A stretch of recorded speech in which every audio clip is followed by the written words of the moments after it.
Good evening and thanks for joining us. The nation's capital has seen large demonstrations before for civil rights, for and against abortion rights, protesting wars, and many more causes.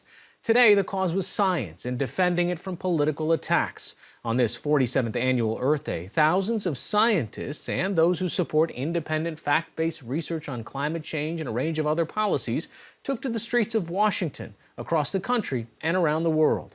NewsHour Weekend's Christopher Booker has more. From Sydney to Berlin to London, it was a global day of action, in the words of organizers, to celebrate science and its critical role in society.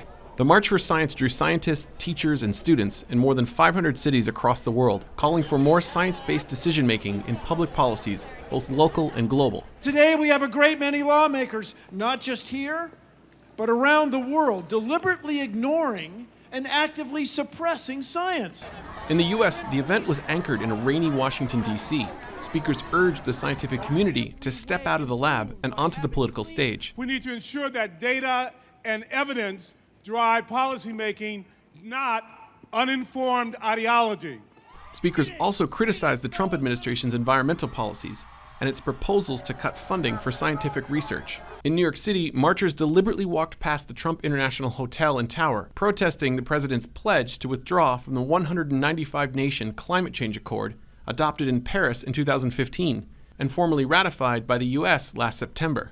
President Trump said in a written statement today, "My administration is committed to keeping our air and water clean, to preserving our forests, lakes, and open spaces, and to protecting endangered species." He added he can do that without harming America's working families and while reducing unnecessary burdens on American workers and American companies. For a closer look at the environmental policies of the Trump administration, what it's done and what it plans to do, I'm joined from Washington by New York Times reporter Coral Davenport. Coral, there's been a strong perception that the Trump administration wants to undo the Obama legacy, starting with the Clean Power Plan. Yes.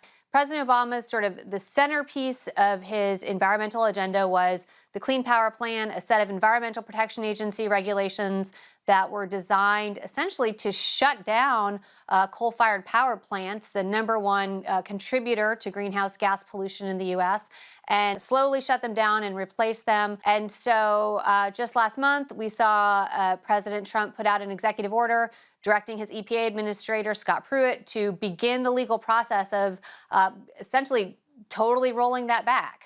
You know, one of the things that people point out is that it's great to have an intention and a proclamation, but there is a totally different reality on the ground when it comes to market forces. That this doesn't automatically bring coal jobs back or turn these plants back on or in any way decrease the rollout of solar and wind that's happening around the country right now. That's true. Before these regulations were put out, they still haven't actually ever been implemented. We had already seen a shift in the marketplace as electric utilities were choosing, due to market forces, not to invest in new coal, to start shutting down old coal plants, and to turn towards natural gas, which is both cleaner than coal, about half the carbon pollution, but more importantly for electric utilities, it's also a lot cheaper. Mm-hmm. And in the long run, a lot of electric utility CEOs say, first of all, we're making these changes because of the market. What happens with regulations in Washington is not really going to change that. This doesn't mean that we're going to go start building new coal plants, far from it. Eventually, they assume that there will be some kind of tax or regulation or government restrictions on carbon pollution because that's the number one cause of climate change, and that problem's not going away. And speaking of climate change, Scott Pruitt famously said he is not interested in participating in the Paris Accords, but he's not exactly the person that can make that decision. It's not a unilateral one. That takes quite a bit of time. Yes, it's really interesting, the debate that is happening within the White House over what to do on the Paris Accords.